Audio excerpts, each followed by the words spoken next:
হয় প্রত্যেকটা পূজা মন্দিরে কিন্তু আমাদের লাউড স্পিকার থাকে, লাউড স্পিকার গুলো বন্ধ থাকে। কিন্তু যেটা আমার এক সনাতনী ভাই বললেন যে আমার পূজা তো লগ্ন দিয়ে হয়, একটা সার্টেন টাইমে আমার পূজা হয়। আমার পূজা পুরোহিত যখন পূজাটা করে তখন সে ঘন্টা বাজায়, ঘন্টার সাথে আমাকে ঢাকও বাজাতে হবে, তার সাথে উলুধ্বনি হবে। এইটা তো আজান যেমন দেয়, কারোর ধর্মীয় বিধান সে পালন করে, আমিও আমার ধর্মীয় বিধান পালন করি।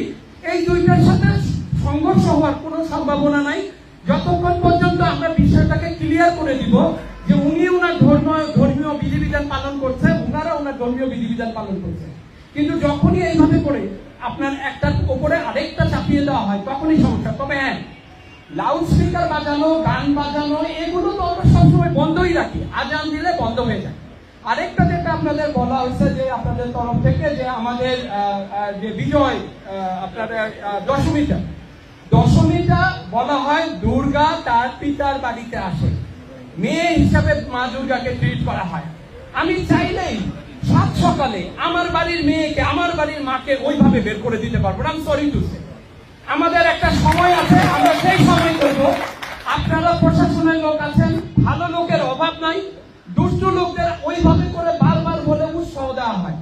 আমরা আমাদের কাজ করব, আমরা চাইবো আপনারা আমাদের পাশে থাকেন সুস্থ পর্যন্ত। আজকে স্বাধীনতা ৫৩ বছরে যদি কিছু না হয়ে থাকে, এখন কেন আমাকে দুপুরবেলা বিসর্জন দিতে হবে?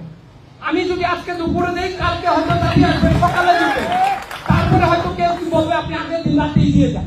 এইভাবে করে পূজা করা যায় না।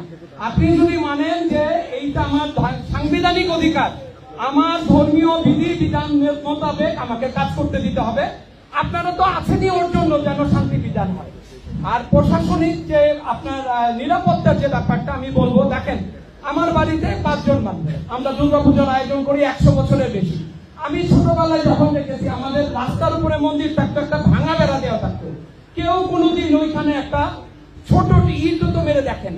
আমাদের এখানে কালচারটা এরকম না। কিন্তু যতদিন যাচ্ছে নিরাপত্তার কথা বলে আমার বাড়িতে 8 জন মানুষ যায়, 8 জন আনসার পুলিশ সহ মানুষ যে যায়, আমি তাকে কোথায় থাকতে দিব, কোথায় খেতে দিব, কিভাবে করবো, তার সাথে অ্যাডজাস্ট করাটাই তো আমার জন্য ডিফিকাল্ট হয়ে যায়।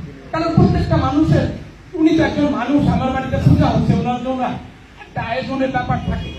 এই জিনিসগুলো আপনারা একটু বাস্তব চিত্র চিন্তা করে ব্যবস্থা করবেন। নিরাপত্তার জন্য যদি আপনারা সচেষ্ট হন, সেনাবাহিনী আছে।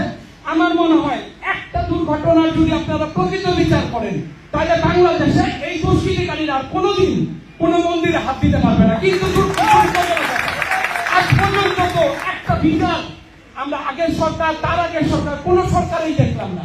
এই জিনিসগুলো একটু সচেতন থাকবেন, তাহলে পরে আমাদের যে 1000 বছরের ঐতিহ্য, এই ঐতিহ্য